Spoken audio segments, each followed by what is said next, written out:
Hello and welcome to the August 3rd, 2025 episode of Nick's News. I am your host, Nick, brought to you by Some Budget Studios. That's right, we're putting money into this project of ours. We're live every Sunday, and I thank you all so much for tuning in or catching the replay on the Nick's News YouTube channel. This is a program dedicated to bringing good news to counter all of the bad news that we are bombarded with on a daily basis, with the hope of bringing a little bit of joy back to the world.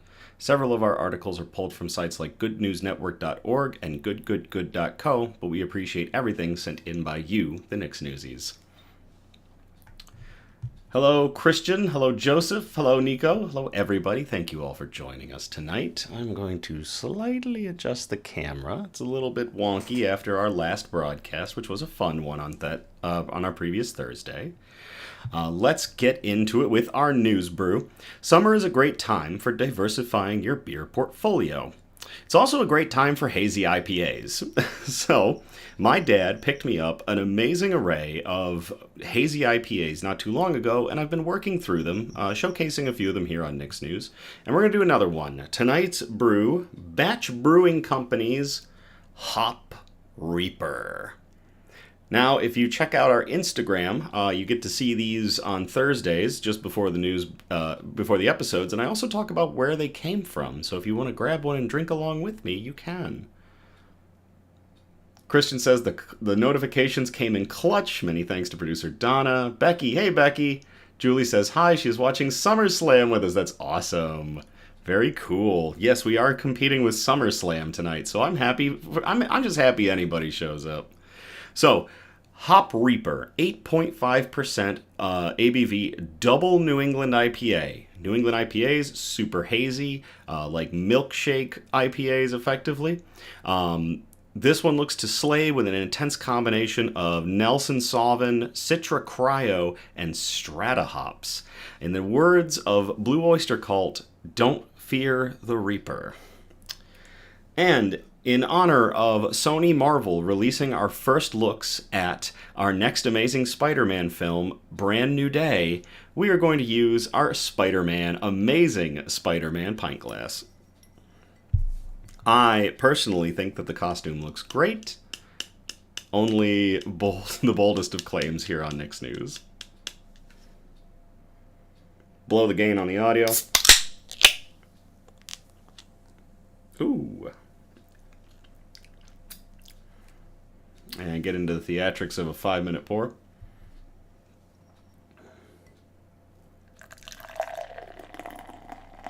Get all that gas out. Wow, it's pouring practically clear. What the heck? New England IPAs are usually hazies. This is not much for a hazy beer. Hey, Charlie. Wow, that is not what I expected. Yes, it's hazy, but it's not the hazy I expected.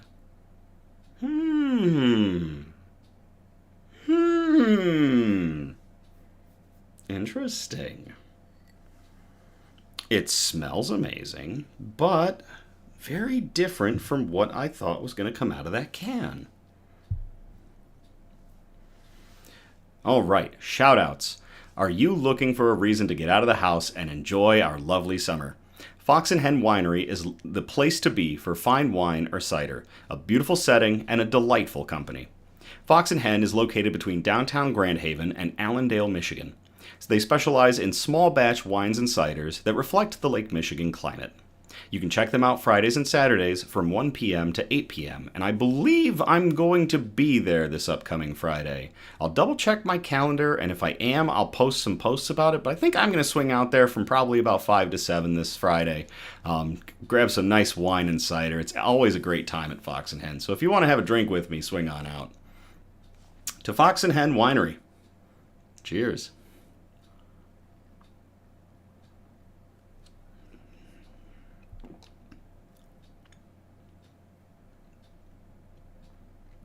That is a tasty beverage. Holy crap. Wow. It's like citrus and lemon, and it's really juicy, and it's really refreshing. I did a hike today. I did like a 5-mile hike. I need this. Congratulations to the John Ball Zoo and Yuki the Snow Leopard. A new cub was born on Monday, July 28th. Both Yuki and the cub are doing very well. They will stay behind the scenes for now to help them bond and to grow stronger. Check out John Ball Zoo's social media to keep up to date, and thank you, Eliza, for sharing this good news with us. To Eliza and to John Ball Zoo, Yuki the Snow Leopard and her new cub, cheers.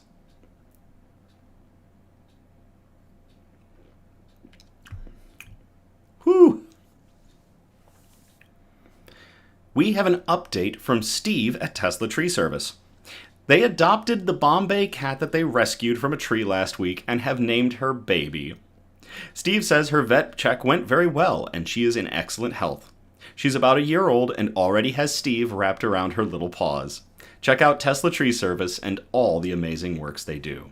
To Steve and everyone at Tesla Tree Service and to the new Bombay cat Baby, cheers. And links for all of our shoutouts, be it Fox and Hen Winery, John Ball Zoo, or Tesla Tree Service, are all available in the description.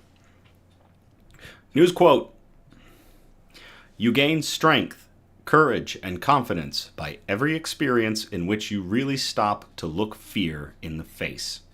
You are able to say to yourself, I lived through this horror, I can take the next thing that comes along. That comes from Anna Eleanor Roosevelt, who was with us from 1884 to 1962. She was an American political figure, a diplomat, and an activist who largely redefined the role of the First Lady of the United States of America. And I love that quote. Nico says, cat is baby.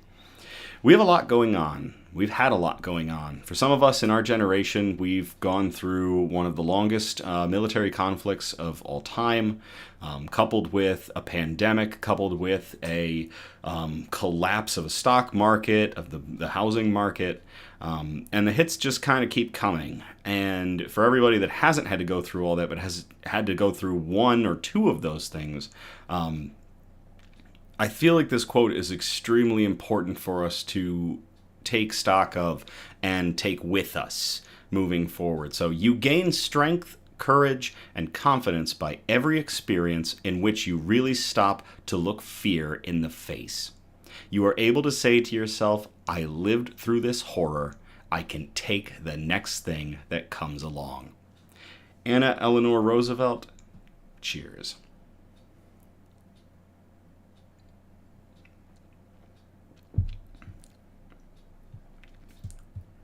I really hope Sue comes out. Because after our news quote, that gets us into the bug update. I would like to thank you all so much, those of you who have tuned in or caught the replay of our Ripley rehousing that took place on Thursday, July 31st. My grandmother texted me today to say that even she watched a bit of it and she really enjoyed it. And I can't tell you how much words of affirmation like that go such a long way for Nick's News and myself. Even if odd little things like that can make my grandmother smile, I'm all for that. So thank you very much, Graham, for that. And thank you all again to everybody who's tuned in or catch the replay of it. Ripley is settled in and is very active in that tank, more so than I ever saw her active in her previous home. And I'm really happy to see that. It tells me that she is exploring the space. She can actually reach out with those antenniform legs, those really weird, long, thin legs that she's got. She can spread them out completely, and she does. She just sort of airplanes around with them. Hey, Ann. So she just sort of airplanes around through the tank now, and it's so fascinating to watch her. Keep an eye right here. So this is her cork bark now. This is that nice big piece of cork bark that we got from my friend. Oh my gosh, sorry. The beer got to me a little bit. So my friend Isaac was the one that got me that cork bark, and that's that big piece of cork bark, and she might come scuttling out onto it tonight. Something else to watch for is going to be this tank back here, though. We'll get to that. So Elmira has dug several new entrances to her burrow, her primary burrow, and her water dish is once again filled with dirt. There's no real surprise there. Elmira is a digging machine. Sue is a monster. So I have still not gotten... Hey, everybody. I have still not gotten a good, clear picture of him. Because he's just hunkered in that hide the whole time. But he is massive. And I hope so much that he comes out during a broadcast so y'all can see him in all his glory now. If he makes an appearance during an episode, it'd be amazing. So on that note, keep an eye out back here. That is Sue's home. I had to move it as a test to see if it had anything to do with how close he was to Elmira. But we're going to see if he comes out, and if he does, just shout Sue in the chat. That'll be a clip if it happens. Yes, Christian, that will be a short. If Sue comes out during an episode, we will make a short of that as my eyes light up and I just slowly turn to stare death in the face. In his glorious, ugly face. So... All right, with that, we are going to get into our Good News broadcast. And our Good News broadcast is broken up into 4 major categories. Those categories are science and technology, health and medicine, flora and fauna, aka plants and animals, and lastly, wholesome notes, the really nice touchy-feely articles that we like to end the night on. So we will start off in category 1, science and technology. We've got one article in here, and we called it Radioactive Battle Unicorn. I will copy and paste this into the chat if y'all want to read along.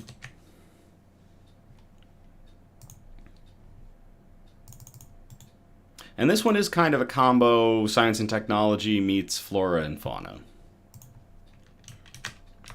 Sometimes when we get articles that could go into both, we've kind of got to reflect on them and figure out where they're going to fit best. So this one still fits into science and technology pretty good because it's wild. Conservationists are giving rhinos radioactive horns to save them from poachers. This was posted to CBC Radio, and it was published on August 1st of 2025 by Sheena Goodyear. Injecting radioactive isotopes into the horn of a living rhinoceros is a lot easier than it sounds, says James Larkin. You basically drill a hole in the horn, put a carefully selected radioisotope into the horn in a couple of places, then you seal it up. You reverse the tranquilizer and you send the rhino on its way for the next 5 years, he told As It Happens guest host Paul Hunter. It's easy, all done and dusted in a couple of minutes. Larkin is the chief science officer of the Rhizotope Project, which aims to protect South Africa's critically endangered rhinos by making their horns radioactive. That's right. This is wild. The doses, he says, are too weak to pose any risk to the animals, but are strong enough to set off nuclear security system alarms at international border crossings. The goal is to deter people from poaching rhinos and catch those who do. Scientists who are not involved in the project welcome the innovative effort to protect the critically endangered animals, but stress that this work alone is not enough to save them. The Rhizotope Project is a collaboration between nuclear energy officials and conservationist scientists in partnership with the International Atomic Energy Agency, or the IAEA, and South Africa's University of Witwatersrand, where Larkin is the director of the Radiation and Health Physics Unit. Having seen enough of those videos of animals being mutilated, it came to me that, hey, maybe I could do something about it using my background, he said. First, he says, they had to make sure that it worked and was safe for the rhinos. Exactly what Becky just said in the chat. Won't it hurt the rhinos? And we did get to the point, no, it's not going to, luckily. Over the last 6 years, he and his colleagues have been testing the idea, first in the lab with computational modeling to determine the safest effective dose, and later in the field where they injected 20 black and white rhinos at the Rhino Orphanage in South Africa's Limpopo province. Follow-up studies on the rhinos, he says, showed no negative effects from the radiation, which he says is the human equivalent of getting 3 CT scans a year. No, it will not harm the animals, and no, they won't glow in the dark, Larkin said. Darn. Can you imagine you're in the savannah and a glowing rhinoceros just walks up on you? Like, you see it coming from a mile away, but you're so, like, I'm gonna die. And I'm gonna do it fabulously, I guess, in the dark. Like, that would be wild. The radiation is, however, strong enough to set off radiation detectors at airports and other border crossings. Over the years, because of the threat of nuclear terrorism, these detectors have been installed around the world at harbors, airports, and places like that to stop the illicit movement of radioactive material, Larkin said.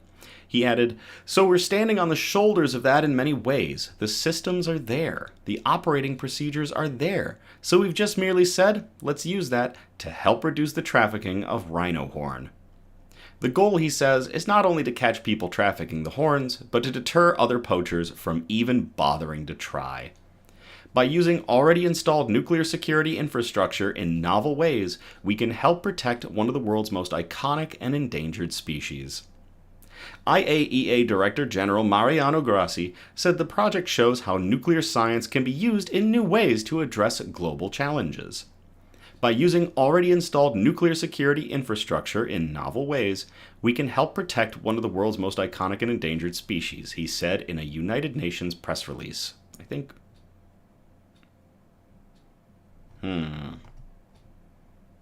Editors need to keep an eye out for double text like that. I'm like, wait a second, I just had deja vu. Is the radioactive rhinoceros horn getting to me? It's one of several novel approaches to rhino conservation in recent years. A study published last year also showed that dehorning rhinos reduced poaching by 78% over a 7-year period on 8 reserves. However, dehorning though it may not affect the animal's health or ability to procreate, a 2023 study did find that it impacts their behavior and causes them to socialize less, and it reduced the size of their home ranges, so dehorning is not the best solution. The Risotope Project has injected 5 rhinos so far outside the original trial group, but are hoping their work will lead to mass injections across the country. They're encouraging private wildlife park owners and national conservation authorities to sign on. The International Union for Conservation of Nature estimates that the global rhino population stood at around 500,000 at the beginning of the 20th century, but has now declined to around 27,000 due to continued demand for rhino horn on the black market. South Africa has the largest population of rhinos, with an estimated 16,000, but the country experiences high levels of poaching, with about 500 rhinos killed for their horns every year. Larkin says a rhino horn can fetch as much as $60,000 US dollars on the black market. It's sometimes used in traditional medicines in Asian countries, but Larkin says their main purpose is as a symbol of wealth and status, which is kind of just absolute shit. Nowadays, it's being able to show off to your friends and business colleagues, to be honest, he said. That's absolute trash. Berger says he hopes this method can be adapted to protect other highly poached animals, and says he's already in talks with conservationists who work to protect elephants, which are poached for their horns, and pangolins, which are hunted for their scales. Can you imagine a radioactive pangolin just rolls up and is like, ha! And, like, you just get a gamma ray burst and you don't become the Hulk, you just become a puddle of man. Like, yes, make the pangolins dangerously radioactive. Not to one another, and it doesn't harm them. It just harms poachers. Just anti-poacher radioactivity. Joel Berger, a wildlife ecologist at Colorado State University who is not involved in the project, welcomed the initiative. Nico says, absolutely gross. I love pangolins. They always look so nervous. Christian says, radioactive pinecone puppy. I love the meme with pangolins where it's like, pangolins always look like they're coming to deliver you bad news. And they're adorable. Joel Berger said, having studied black and white rhinos in southern Africa and watching the gruesome toll of poaching now, some 30 years later, it's incredibly exciting that new technologies are being tested to try and thwart the illicit trade, he told the CBC in an email. He also added, the use of radioactive isotopes implanted in horns to enhance detectability of smuggled horns across borders offers hope to capture greedy marketeers of the world's innocent icons.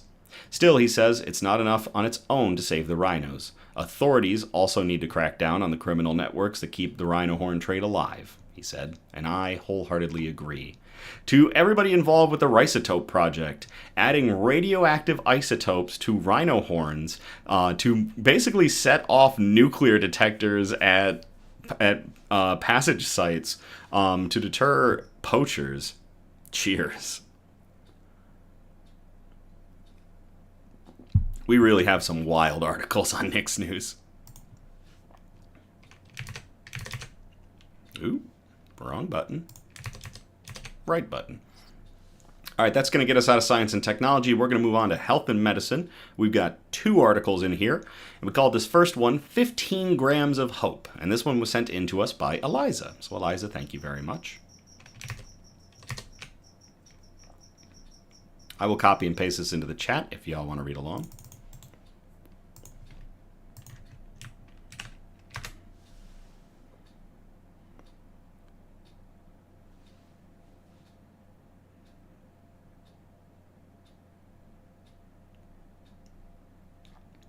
Oak Ridge Project boosting isotope supply for cancer treatments. This one was posted to the U.S. Department of Energy. The original article that Eliza sent in was from Fox Business. Now, a broken clock can be right twice. But there were things on that one, on that site, that I wasn't much of a fan of. So we found the alternative, which is the U.S. Department of Energy's post. This version was published on April 29th of 2025. Oak Ridge Office of Environmental Management, or OREM, contractor Isotech has surpassed a significant milestone supporting clinical trials across the globe. Employees have extracted more than 15 grams of an extremely rare isotope, thorium-229, which is crucial for a promising form of cancer treatment. We are incredibly proud to have While 15 grams might not sound like much, it represents a 1,500% increase in the world's supply. Currently, only 1 gram is available worldwide outside of Oak Ridge. That's right, thorium-229 is unbelievably rare and unbelievably useful, and we now have a new way of making more of it. We are incredibly proud to have reached this milestone, said Sarah Schaefer, Isotech President and Project Manager. This is the result of years of hard work and great attention by the operation team. This accomplishment was made possible through an innovative public-private partnership among TerraPower, Isotech, and OREM. Isotech is tasked with processing and disposing of the nation's inventory of uranium-233 stored at Oak Ridge National Laboratory, or ORNL. Through the partnership, Isotech employees extract thorium-229 for TerraPower before processing and shipping the uranium-233 material for permanent disposal. If you prescribe to Kyle Hill on YouTube, I believe he's a nuclear scientist. He has an amazing page detailing nuclear power, as well as different incidents and accidents and moments in history throughout the years regarding radioactive power, and a lot of other engineering stuff. Check out his site. I think he did a video about Isotech, or it might have been about TerraPower. One way or another, I remember seeing a video that was talking about this thorium and later this actinum extraction. Originally created in the 1950s and 1960s for potential use in reactors, uranium-233 proved to be an unviable fuel source. Eliminating the inventory of uranium-233 is OREM's highest cleanup priority at ORNL, as it is stored in the world's oldest operating nuclear facility and very costly to keep safe and secure. Christian says, we love thorium in this household. Believe me, I love thorium too. Stuff's crazy. Isotech began extracting medical isotopes in 2019. At the time, crews processed lower radiation canisters in glove boxes. When processing operations began on the higher dose canisters in hot cells in 2022, employees saw a boost in the amount of medical isotopes they could extract and provide to TerraPower. As we progress through the inventory, we'll have opportunities to extract greater amounts of thorium, Schaefer said. We continue to refine our processes to keep our extraction efficiency as high as possible. TerraPower uses and here comes the crazy part. TerraPower uses the thorium-229 it receives from the project to extract actinium-225, which is the key component for treatments that target forms of cancer that were previously thought untreatable. These next-generation treatments help selectively target and destroy cancer cells while avoiding damage to nearby healthy cells. Think our current use of radiation treatment, but you, instead of going in with a shotgun, are going in with a laser scalpel and just cutting cells away, not basting an area in nuclear power to destroy cancer. You are just excising it. It is so crazy.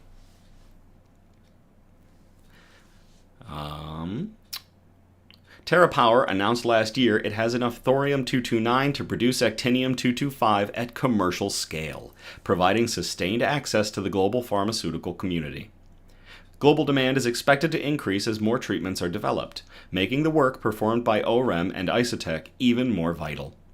Isotech has processed and removed approximately 40% of the remaining inventory of uranium-233 stored at ORNL.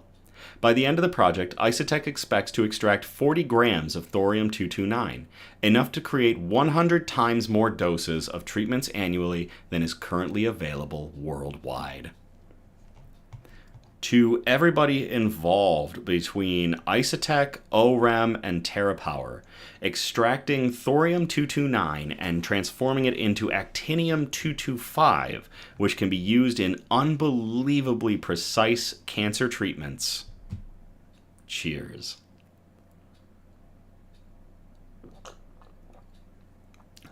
I went for a double sip because I need to wet my whistle. And this beer is good. Oh my gosh. Oh, my bad. I'm going to get another sip in. To Eliza for sending in that article. Cheers. Thanks, Spider-Man. There we go. All right. Next article in our health and medicine category, cancer. Fuck cancer. I'll copy and paste this into the chat if y'all want to read along.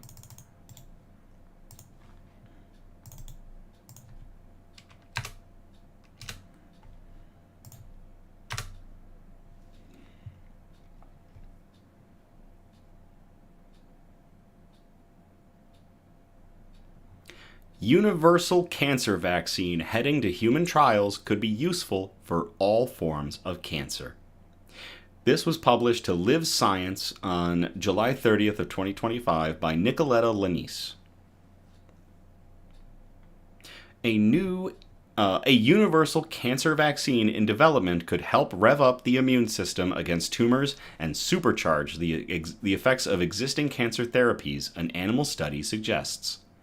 Similar to vaccines for viral infections like the flu, many cancer vaccines are designed to help the immune system recognize specific proteins.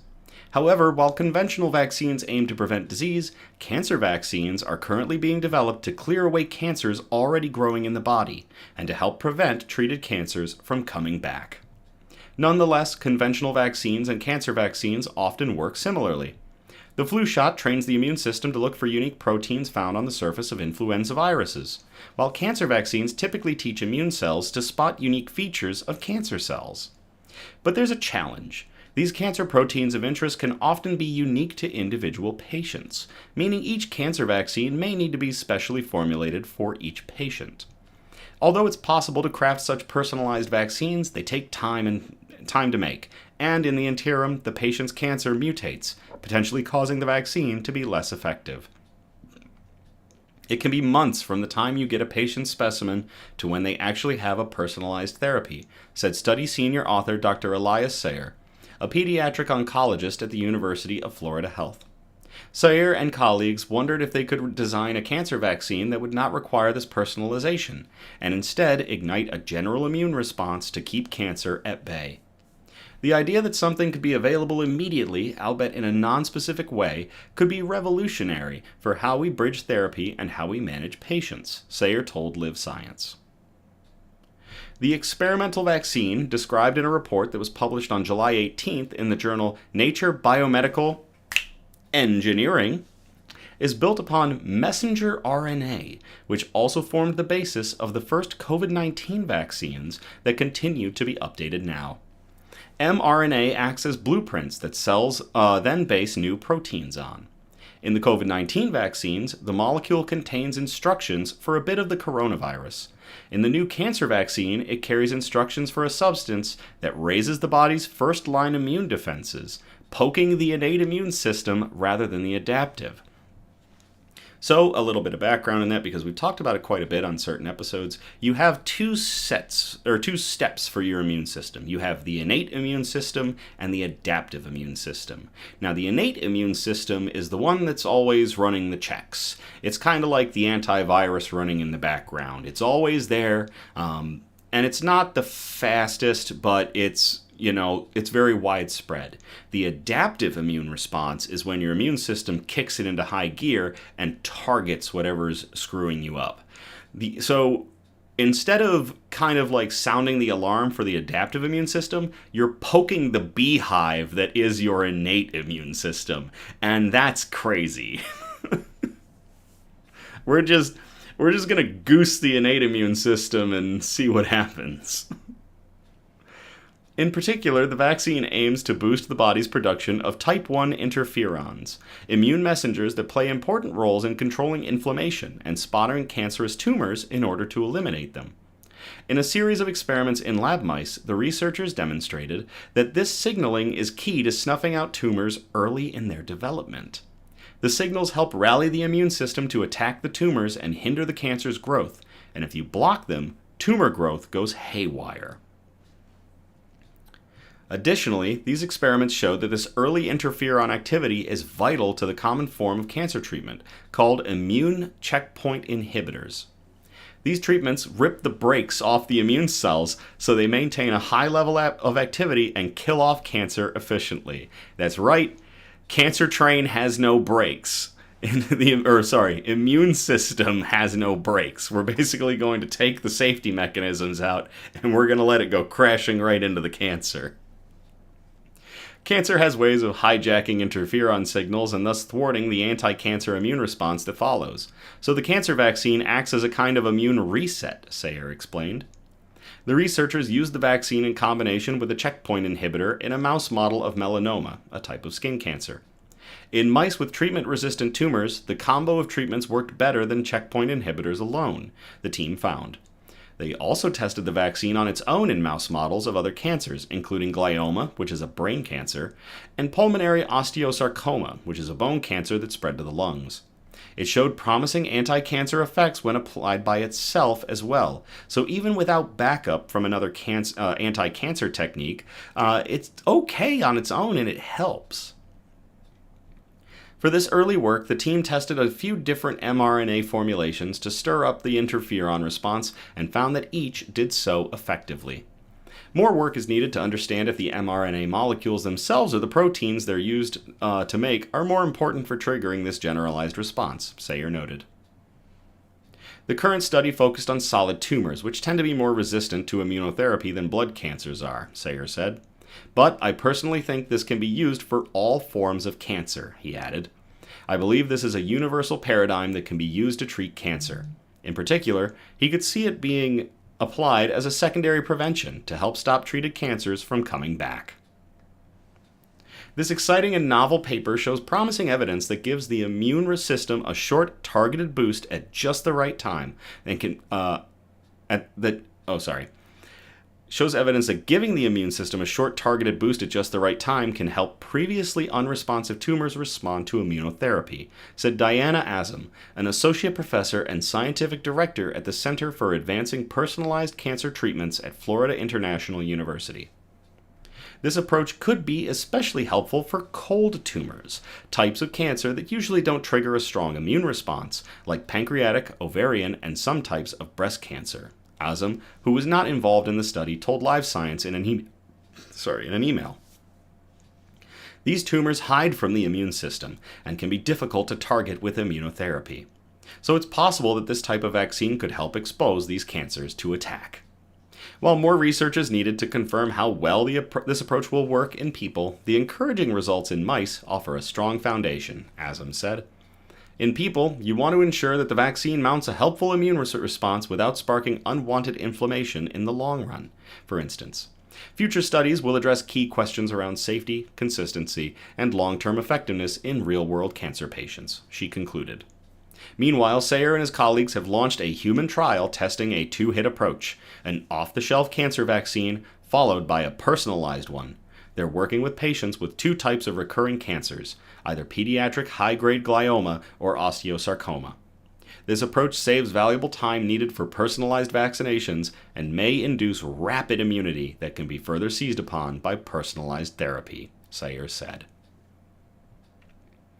That is awesome. To everybody involved in this study, basically goosing the innate immune system to fight cancer with a special, potentially universal vaccine. Cheers.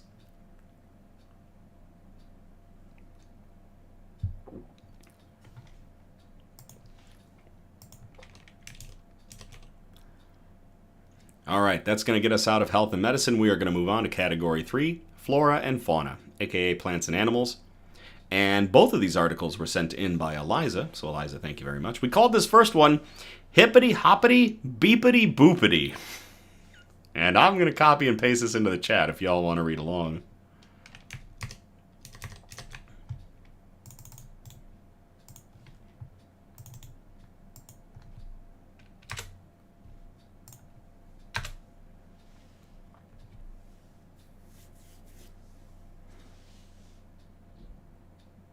I keep looking back at Sue's tank, just kind of hoping he'll appear. Robo-bunnies are the newest weapon in the fight against invasive Burmese pythons in Florida. This was published to the Smithsonian Magazine on July 21st of 2025 by Sarah Kuda, a daily correspondent. Wildlife biologists in Florida are doing everything they can to eradicate invasive Burmese pythons, from hosting public hunting challenges and hiring bounty hunters to affixing tracking devices to male scout snakes that can lead them to large reproductive females. Now they've come up with an innovative new tool to help battle the destructive snakes: robotic rabbits. Scientists at the University of Florida are deploying the so-called robo-bunnies throughout South Florida in hopes of drawing Burmese pythons out of their hiding places so they can be euthanized, reports Kimberly Miller from the Palm Beach Post. By luring the pythons to the rabbit lookalikes, biologists can save time that might otherwise be sent searching through the swamp for the snakes. The animatronic rabbits are outfitted with motors and internal heaters that are designed to replicate the behaviors and body temperatures of live marsh rabbits, Sylvilagus palustris, which Burmese pythons love to eat. The South Florida Water Management District is funding the robotic rabbit experiment, and the Florida Fish and Wildlife Conservation Commission has paid for related research in the past. Our partners have allowed us to trial these things that may sound a little crazy, says Robert McCleary, a wildlife ecologist at the University of Florida, who's leading the rabbit project to the Palm Beach Post. Working in the Everglades for 10 years, you get tired of documenting the problem. You want to address it. In the past, researchers have experimented with placing live rabbits in pens in a bid to attract the invasive serpents in the Everglades National Park. The live rabbits were indeed effective at luring the snakes, drawing in about one per week, but caring for and managing the small mammals was labor-intensive. Researchers wondered if robotic rabbits would do the job just as well. To find out, McCleary and his colleague, Chris Dutton, gathered 40 toy rabbits and replaced their stuffing with electrical components that run on solar power. They also waterproofed the bunnies so they could withstand South Florida's rains and humidity. Earlier this month, scientists placed the rabbits at various undisclosed locations for a pilot study to see whether they could fool the snakes. If we can see a statistically significant number of pythons that are coming to investigate these robotic rabbits in the pens, that would be a success, because right now, pythons do a great job of staying hidden, says Mike Kirkland, lead invasive animal biologist for the South Florida Water Management District, to Wink TV's Bridget Bruchalski. The remote-controlled decoys are accompanied by tiny cameras that have been programmed to recognize movement. When a python, or some other snake, slithers by, the camera sends out a notification, which prompts researchers to tune into the video feed to see what kind of snake is approaching. If that python is detected, then it contacts someone like myself, who's available 24 hours a day, and then I can deploy one of our many contractors to go remove it, Kirkland tells Wink TV. If the initial experiment fails to attract pythons, the scientists plan to run a second round of tests with realistic rabbit scents added to the mechanical creatures. We want to capture all the processes that an actual rabbit would give off, McCleary tells the Palm Beach Post. Burmese pythons are native to Southeast Asia, but began arriving in the United States in the 1900s and early 2000s as part of the exotic pet trade. At some point, these pet snakes either escaped or were released into the wild, where they quickly adapted to life in Florida. With few natural predators keeping them in check, the snakes have been proliferating in the Everglades, and the region's rabbits, foxes, possums, and raccoons have had to pay the price. A 2015 study found Burmese pythons were responsible for 77% of rabbit deaths in the Everglades National Park. Experts say it will probably be impossible to fully eradicate the Burmese pythons from Florida, but in the meantime, conservationists and biologists are doing their best to make a dent in the population. The annual Florida Python Challenge, for instance, invites members of the public to kill and remove as many Burmese pythons as possible over a 10-day period for a chance at winning $10,000. This year's event wrapped up on July 20th. Hunters on private land are always allowed to humanely euthanize the snakes without a permit, so long as they have the landowner's permission. They can also humanely kill Burmese pythons on specific public lands managed by the Florida Fish and Wildlife Conservation Commission. Anyone who sees a Burmese python is encouraged to call the Florida Fish and Wildlife Conservation Commission's Exotic Species Hotline. The South Florida Water Management District and the Florida Fish and Wildlife Conservation Commission have also deployed python bounty hunters, who have removed nearly 16,000 of the snakes since 2019, per the Palm Beach Post. To everybody involved with outfitting and testing robo-bunnies to try to attract Burmese pythons out of the Florida Everglades, and to Eliza for sending in that article, cheers.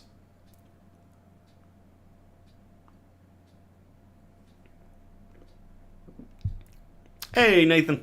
Hey, Nate. PIC. Partner in crime. Thank you for tuning in. Thank you all for tuning in. I really do appreciate everyone. All right, this next one was sent in by Eliza. We called it Swimming with Dinosaurs. And I will copy and paste this into the chat if y'all want to read along. Nate finally caught a live show. That 9 o'clock Sunday power hour is difficult. I know we compete with a lot, and it's 9 o'clock going on to 10 o'clock, getting started with the new week, as I put it, or the end of the week, as the Knicks newsies thought. But I'm really happy that everybody can make it who does, or who tunes into the replays on the YouTube channel. It's absolutely fantastic. Sturgeon restoration efforts in Michigan show significant progress. This was published to WILX 10 on June 18th of 2025 by Seth Wells. Yes, producer Donna, I am still salty about that conversation regarding what Sunday is. I still think it's the start of the week. The lake sturgeon population in Michigan and the Great Lakes is on the rebound, thanks in part to a collaborative effort. That effort is a partnership between many entities, including the Michigan Department of Natural Resources, the Michigan State University, Michigan's tribal nations, and volunteers with Sturgeon for Tomorrow, among others. Sturgeon for Tomorrow actually had an exhibit at the Grand Rapids Museum many months ago. It was a fantastic little exhibit, just talking about sturgeon, and they had a few baby sturgeon in an aquarium to view, so it was wild. While efforts span the Great Lakes overall, one specific ecosystem has been an incredible boom thanks to this effort. The sturgeon in Sheboygan County's Black Lake are in a controlled system. The fish there can only reach the lake and the Black River to spawn. They cannot get to Lake Michigan, Lake Huron, or other inland lakes due to dams in the area. The adult lake sturgeon in Black Lake has doubled from about 600 to around 1,200 since the start of restoration and stocking efforts more than 2 decades ago. The stocking efforts are fueled by a sturgeon hatching facility near the Black River. Juvenile sturgeon are raised in the hatchery and released into Michigan rivers to try and help boost the populations. While they are released into the river, it takes years for those sturgeon to be mature enough to return to the river to spawn. For female sturgeon, it can take up to 20 to 25 years, and it is slightly less for males. Each spring, researchers flock to the Black River to capture and tag the sturgeon spawning in the river to track their growth, health, and population. This May, a major breakthrough for researchers as they captured and tagged the first female sturgeon that hatched in the Black River facility returned to the river to spawn, serving as proof that decades of hard work are paying off. This is a true success story as far as sturgeon restoration goes, said Dylan Jones, a biologist with the Little Traverse Bay bands of Odawa Indians. To be able to help bring these fish back to the levels they used to be at is a dream come true, he said. The population in Black Lake is now to the point where the DNR has started discussions about ending stocking in that ecosystem. Tim Wolinski, a DNR fisheries unit supervisor, says if researchers had a handle on other sturgeon populations like they do at Black Lake, the sturgeon would be taken off the state's endangered list in a short time. That's throwing a little bit of shade, but not untrue. One of the initial causes for the decline in the sturgeon population in Michigan was poaching. Sturgeon were initially viewed as a nuisance by some commercial fishermen as they would tear through their nets. That's because sturgeon are dinosaurs. They are armored sea tanks. They rip and tear through all sorts of stuff, not with teeth and strong jaws, but just with their bodies and their sheer strength. They were almost treated kind of in a trashy way, and that's just different today. They see their uniqueness, Wolinski said. To help put an end to the poaching, a volunteer group called Sturgeon for Tomorrow stands guard on the banks of the river's spawning grounds to deter any bad actors. As long as somebody is here, nobody is going to go down that hill and try to get a sturgeon, said Sturgeon for Tomorrow's Mary Paulson. Can you imagine if you're like the sturgeon guard for Sturgeon for Tomorrow? Like, you know the sturgeon are going to be in this river, so you just go down there like armored up like a knight and you just post up ready to defend these fish. I wouldn't want to poach that. Rehabilitating the population isn't the only goal for this effort.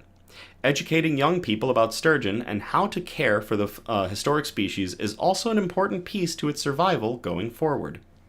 The Sturgeon in the Classroom program puts young sturgeon into classrooms, and students raise them and care for them until they are released into the wild. That's really cool. I got to help to take care of it, feed it, separate out the worms we feed it. It was really cool to learn about how they grow and the things that can affect them, said Portland High School student Allie Myers. I also think about possibly in the future, maybe I want to look into doing something like that, Myers added. Black Lake's sturgeon population may be ahead of the curve, but researchers hope the same success will be seen in other Michigan ecosystems. Those ecosystems are not closed off like Black Lake, however, making it harder to track the population and get accurate estimates. Every year, there is a brief sturgeon season on Black Lake. 6 sturgeon in total are allowed to be taken out of the lake, and as soon as the 6th fish is harvested, the season's over. 2025 season on Black Lake, held on February 1st, was over in a record 17 minutes. The largest fish caught that day was over 5 feet in length. I'm not much more past 5 feet in height, so this fish was damn near long as I am tall. That's crazy. Learn more about Lake Sturgeon from the Michigan DNR by clicking the link in the article. To everybody involved with protecting sturgeon for Tomorrow, the Michigan DNR, Michigan State University, the Michigan's tribal nations, and everyone else involved. And for Eliza for sending in this article. Cheers.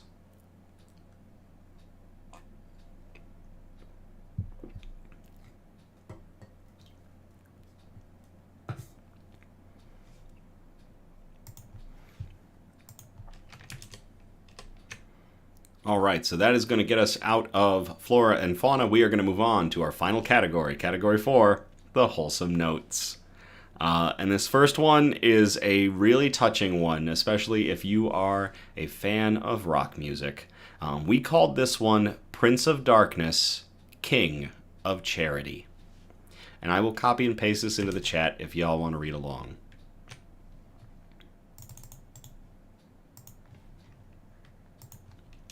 Becky's like, no, not yet. Next news only goes for an hour, and we're 51 minutes into our stream.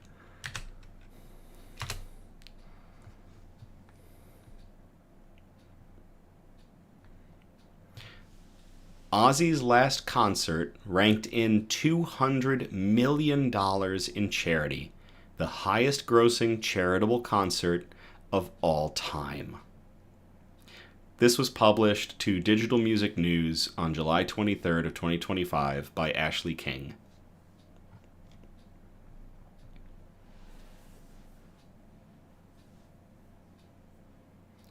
Ozzy's farewell concert is now the highest grossing charitable concert of all time, raising over $200 million for Parkinson's research and more. Nate says, crap, caught the end. Stretch it.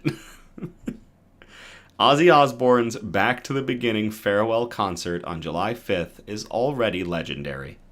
The Prince of Darkness performed from a throne both as a solo artist and with his Black Sabbath bandmates in their hometown of Birmingham, featuring appearances from many of the biggest names in metal and hard rock. Now, musical director Rage Against the Machine's Tom Morello has revealed just how incredible the show actually was, raising more than $200 million for charity. That makes Back to the Beginning the highest grossing charity concert of all time. And producer Donna did say these figures have been confirmed. This isn't just... Now, mind you, Tom Morello, when he comes out and says something, you can believe it usually. But this one is just in case, is verified. Last week, Morello posted on Instagram that the show had raised $190 million in charitable donations, a significant increase from his earlier projection of $140 million. However, tickets for the show were also raffled off to benefit charity, which pushed the total earnings beyond $200 million. Not only does that make the event the highest grossing charity concert of all time, but it also far surpasses the $100 million raised by this year's Fire Aid shows in Los Angeles. The July 5th concert took place just 2 miles from the Crown Pub, where Black Sabbath played their first show together in 1968. Ozzy made his entrance on a rising black throne through a trap door, and finished the show by playing with his Black Sabbath bandmates in an emotional final act. He sang 5 solo tracks, closing with Crazy Train as confetti showered the crowd, and ended the performance with Black Sabbath playing Paranoid. Ozzy died just 17 days later at the age of 76. Ozzy had an incredible career and life, but never forgot his broomy roots, said a Birmingham Children's Hospital spokesperson.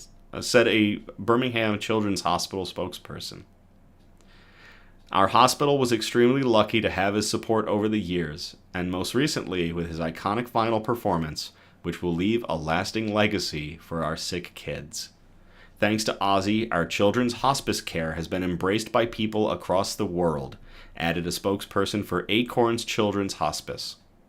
Families who so often can feel unseen have been celebrated by millions. The money will be split equally between Birmingham Children's Hospital, Acorns Children's Hospital, and Cure Parkinson's, causes that were near and dear to Ozzy's heart. He was diagnosed with Parkinson's in 2019.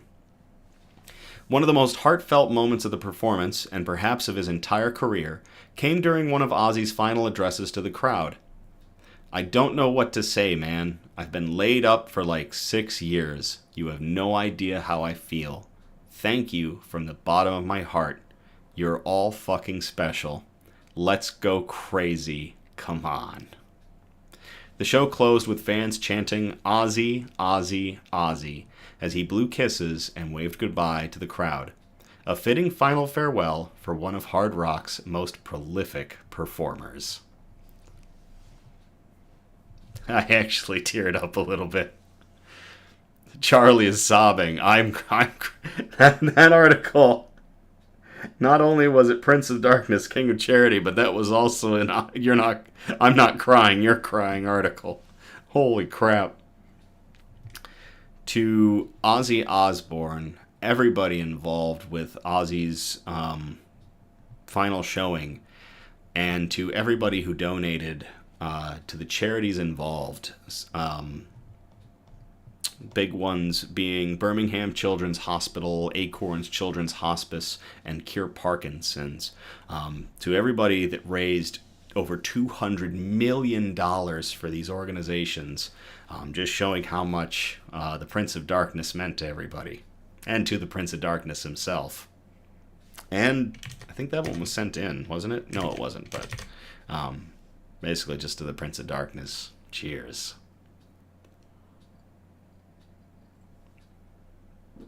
Producer Donna, hindsight being 2020, goes, "I should have warned you. Sorry. This is just further proof I don't pre-read the articles, so all my flubs and everything are live." Wow, that one got me.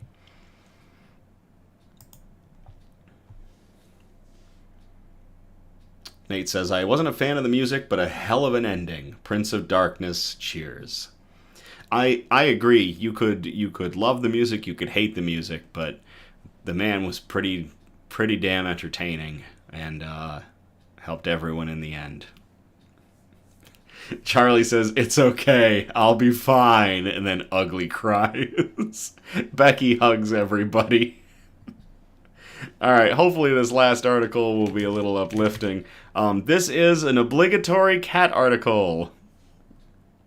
I will copy and paste this into the chat if y'all want to read along.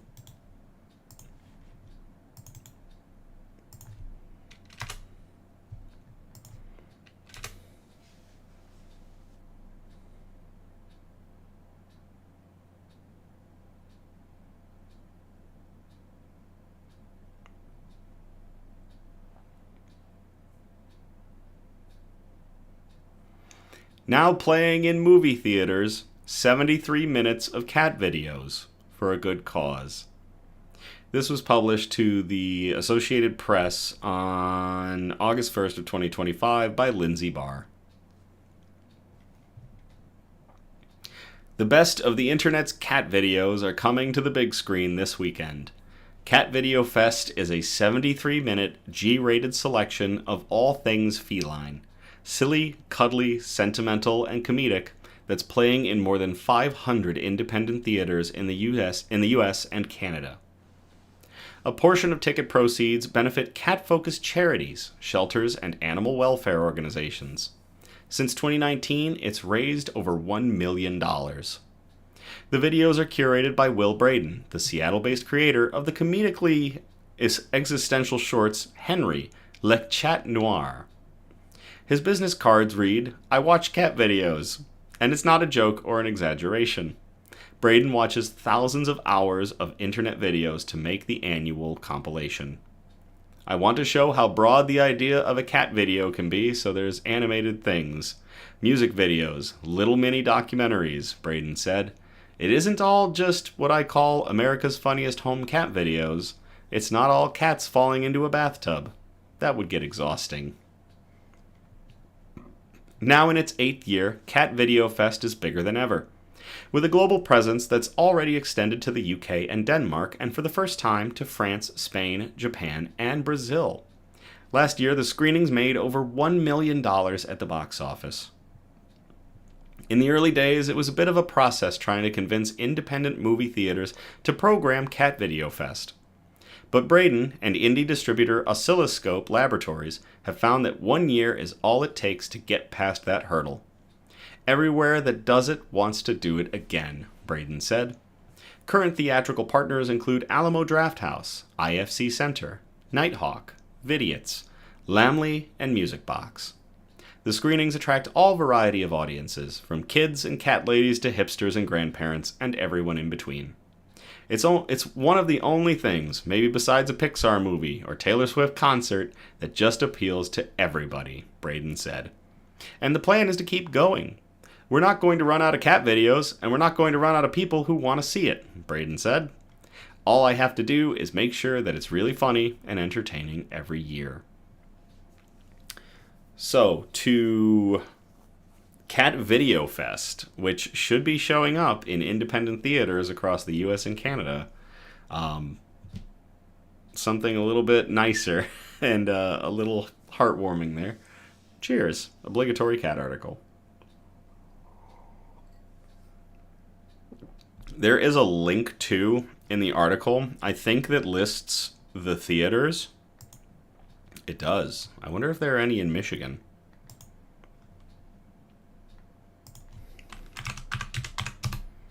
Punch in my...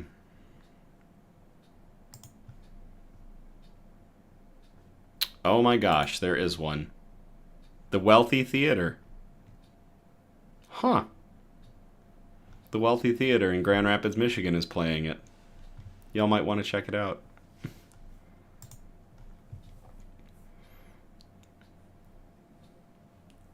We should go as a group, says Becky. Well, ideas for the near future. Road trip, says Nico. That's about it for tonight. 7 amazing articles, especially getting into those wholesome notes and the Prince of Darkness's farewell, and all the good that he did on his way out. Thank you all again for tuning in or catching the replay on the Nick's News YouTube channel. Again, we're live every Sunday, and our next broadcast will be August 10th of 2025. We encourage participation, so if you feel inclined, you can send us ideas for news brews, news quotes, shout-outs, and especially good news articles that we can present on future episodes of our program. If you send in a bunch of articles, we like it if you spread them across our 4 categories, which again were science and technology, health and medicine, flora and fauna, aka plants and animals, and wholesome notes, the really nice touchy-feely articles we like to end on. You can message us on Facebook or Instagram, or you can email us at somebudgetstudios@gmail.com. Links are in the description. We check everything every day. So, I get alerts for pretty much everything, and I appreciate everything y'all send in. Feel free to like, subscribe, or comment on our content across Facebook and YouTube, TikTok. Get good news and joy out into the algorithms. We are going to flood the algorithms with hope, core, and good news, and combat this bad news we're bombarded with on a daily basis. But yeah, we're here on YouTube, we're on Facebook, we're on Instagram, and we're on TikTok. The TikToks, in my opinion, are hilarious. We're taking the news nibbles that we post with our alerts throughout the week, and we're turning a few of them a couple times a week into TikToks, and it's hilarious. Producer Donna did a fantastic job with it. Nate says, Nick, I'm proud of you for putting in this effort. You are doing great, and it brings me great joy to see you doing your thing. Wishing you best of luck and all the growth in the world. Nate, thank you very much for that. Thank you very much. Y'all make Nick's News, so I'm just a mouth. Everything y'all do, interacting with all of our content, is what continues to see us grow. We are at 98 subscribers here on YouTube. We are closing in on our first 100 subscribers on YouTube. That is an unbelievable milestone, considering we've only had the YouTube page for less than a year. And we just want to keep seeing this grow. We want to keep getting this out there. Just flood the algorithm with Hope Core, and overcome that kind of focus on the bad news. So y'all are making that happen, and I can't thank you all enough. So as always, thank you again. I love you all. Have a great night, and I will play us out.